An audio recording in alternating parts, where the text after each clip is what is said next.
حیات الصحابہ۔ ٹاپک: حضور صلی اللہ علیہ وسلم کا شاہ فارس کسریٰ کے نام خط۔ حضرت ابن عباس رضی اللہ عنہ فرماتے ہیں کہ حضور صلی اللہ علیہ وسلم نے ایک صحابی کے ہاتھ اپنا خط روانہ فرمایا۔ ان صحابی کو حضور صلی اللہ علیہ وسلم نے ہدایت فرمائی کہ وہ خط بحرین کے گورنر کو دے دیں۔ بحرین کے گورنر نے وہ خط لے کر کسریٰ تک پہنچا دیا۔ جب کسریٰ نے وہ خط پڑھا تو اس نے خط کو پھاڑ کر ٹکڑے ٹکڑے کر دیا۔ راوی کہتے ہیں کہ میرا خیال یہ ہے کہ حضرت ابن مسیب نے فرمایا تھا کہ یہ سن کر حضور صلی اللہ علیہ وسلم نے ان کے لیے بد دعا کی کہ ان کے بھی ایسے ہی ٹکڑے ٹکڑے کر دیے جائیں۔ حضرت عبد الرحمن بن عبد قاری رضی اللہ عنہ فرماتے ہیں کہ حضور صلی اللہ علیہ وسلم ایک دن بیان فرمانے کے لیے ممبر پر کھڑے ہوئے، اللہ کی تعریف بیان فرمائی، کلمہ شہادت پڑھا، پھر آپ نے فرمایا: اما بعد، میں تم میں سے کچھ لوگوں کو اعظم کے بادشاہوں کے پاس بھیجنا چاہتا ہوں۔ جیسے بنی اسرائیل نے حضرت عیسیٰ علیہ السلام کے سامنے اختلاف کیا تھا، تم میرے سامنے ویسا اختلاف نہ کرنا۔ تو مہاجرین نے کہا: یا رسول اللہ صلی اللہ علیہ وسلم، ہم کبھی بھی آپ کے سامنے کسی چیز کے بارے میں کوئی اختلاف نہیں کریں گے، آپ ہمیں جو چاہے حکم دیں، جہاں چاہے بھیج دیں۔ آپ صلی اللہ علیہ وسلم نے حضرت شجاع بن وہب رضی اللہ تعالیٰ عنہ کو کسریٰ کی طرف روانہ کیا۔ حضرت شجاع کے آنے پر کسریٰ نے اپنے محل کے سجانے کا حکم دیا۔ اس کے بعد اس نے فارس کے بڑے بڑے سرداروں کو جمع کر کے حضرت شجاع بن وہب کو بلوایا۔ جب حضرت شجاع محل میں داخل ہو گئے تو کسریٰ نے کسی درباری کو حکم دیا کہ ان کے خط لے لو۔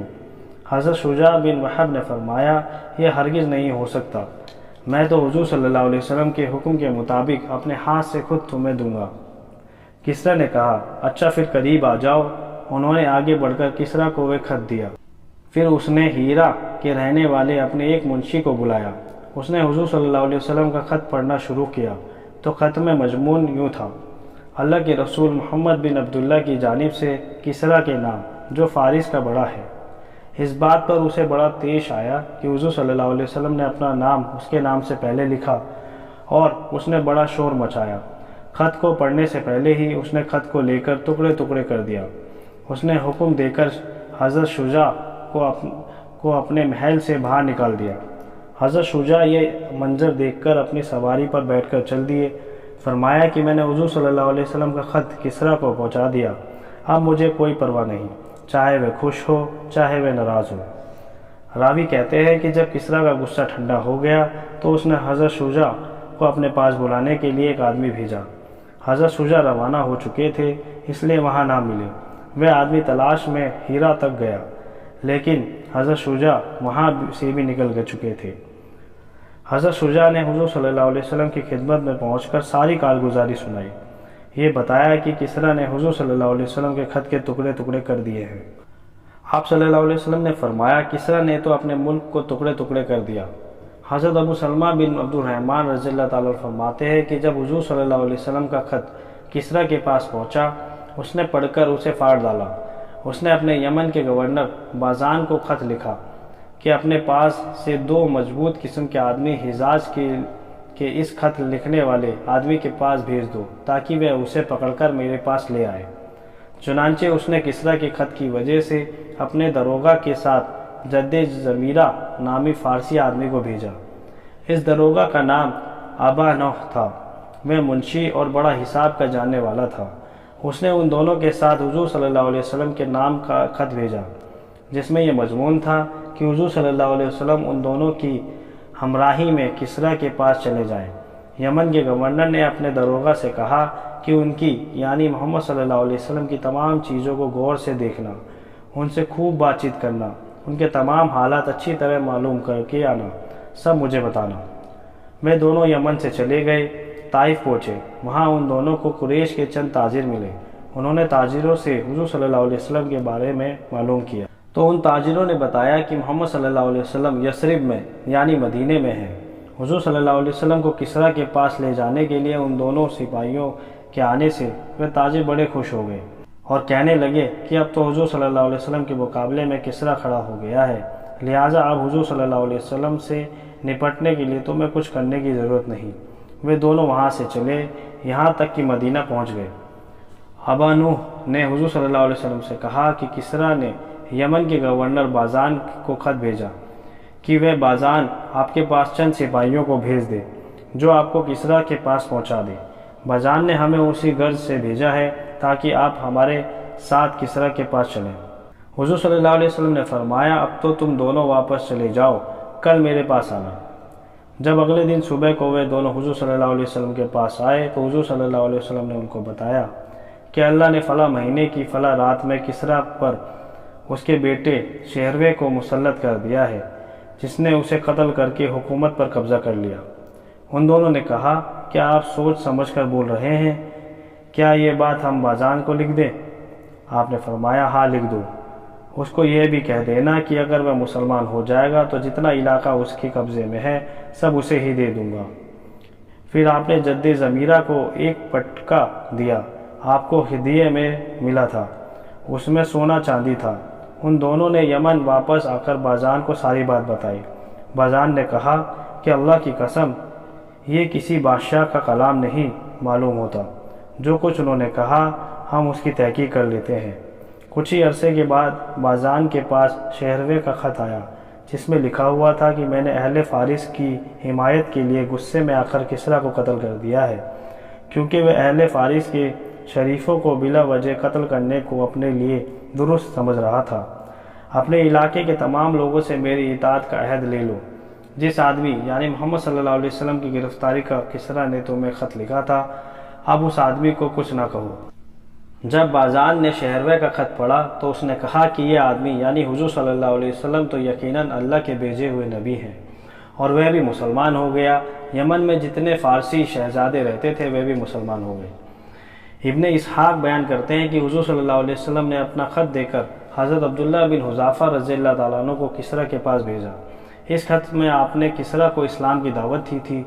جب کسریٰ نے وہ خط پڑھا تو اسے پھاڑ دیا۔ پھر اس نے یمن میں اپنے گورنر بازان کو خط لکھا۔ آگے پچھلی حدیث جیسا مضمون ہے۔ اس میں یہ بھی ہے کہ وہ دونوں آدمی مدینہ پہنچے۔ باوے نے حضور صلی اللہ علیہ وسلم کو یہ بات کہی کہ شہنشاہ کسریٰ نے نواب بازان کو خط لکھ کر یہ حکم دیا ہے کہ وہ بازان آپ کے پاس آدمی بھیجے جو آپ کو کسریٰ کے پاس لے جائے۔ اگر آپ خوشی خوشی چل دیں تو میں آپ کو ایک خط لکھ کر دوں گا جو کسریٰ کے یہاں آپ کے کام آئے گا۔ اگر آپ صلی اللہ علیہ وسلم جانے سے انکار کرتے ہیں تو کسریٰ آپ کو اور آپ کی قوم کو ہلاک کر دے گا، آپ کے تمام علاقے کو برباد کر دے گا۔ آپ صلی اللہ علیہ وسلم نے ان سے فرمایا، ابھی تو تم واپس چلے جاؤ، کل میرے پاس آنا۔ آگے پچھلی حدیث جیسا مضمون ہے۔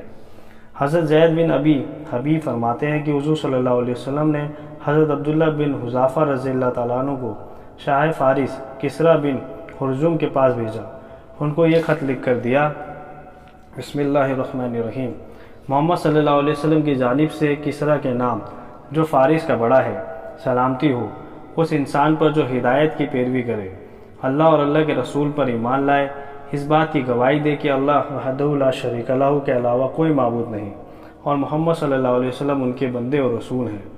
میں تمہیں اللہ کی طرف دعوت دیتا ہوں کیونکہ میں دنیا کے تمام انسانوں کی طرف بھیجا ہوا اللہ کا رسول ہوں، تاکہ میں ہر زندہ انسان کو اللہ سے ڈراؤں، حجت کافروں پر ثابت ہو جاؤں۔ اگر تم مسلمان ہو جاؤ گے تو سلامتی پالو گے، اگر انکار کرو گے تو تمام آتش پرست مجوسیوں کے ایمان نہ لانے کا گناہ تم پر ہوگا۔ راوی کہتے ہیں کہ کسریٰ نے جب حضور صلی اللہ علیہ وسلم کا خط پڑھا تو اسے پھاڑ ڈالا، غصے میں آ کر کہا کہ میرا غلام ہو کر مجھے ایسا خط لکھتا ہے۔ پھر کسریٰ نے بادام کو خط لکھا۔ آگے راوی نے ابن اسحاق جیسا مضمون بیان کیا۔